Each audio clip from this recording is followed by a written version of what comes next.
Upcoming ప్రోమోలో సీత సుమతి ఫోటోని ఒక దగ్గర పెట్టి సుమతితో ఏం మాట్లాడుతుందంటే, ఇప్పుడు మహాలక్ష్మి అత్తయ్య తన గదిలో సీరియస్గా ఆలోచిస్తూ ఉంటారు.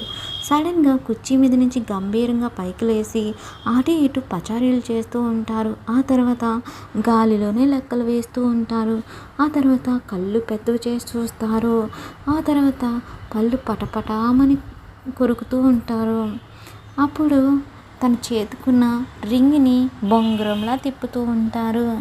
అప్పుడు తన కంటికి కనిపించని నాతో యుద్ధం చేసి అందులో గెలిచానని చెప్పి సంబరపడి ఆ ఆనందంలో అర్చన అని పిలుస్తూ ఉంటారు అని సీత మహాలక్ష్మి గురించి ఇమిటేషన్ చేస్తూ ఉంటుంది. అప్పుడే సుమతి కిందకు వస్తున్న రాముని చూసి సీత సీత అని పిలవడానికి ట్రై చేస్తుంది. అయినా సీత వినిపించుకోకుండా మహాలక్ష్మిని ఇమిటేట్ చేస్తూ ఉంటుంది. అలా ఒక్కసారిగా సడన్గా అక్కడ రామ్ చూసి సీత ఒక్కసారిగా షాక్ అవుతుంది. మరి రామ్ సీతని ఏమంటాడనేది అప్కమింగ్ ఎపిసోడ్లో చూద్దాం.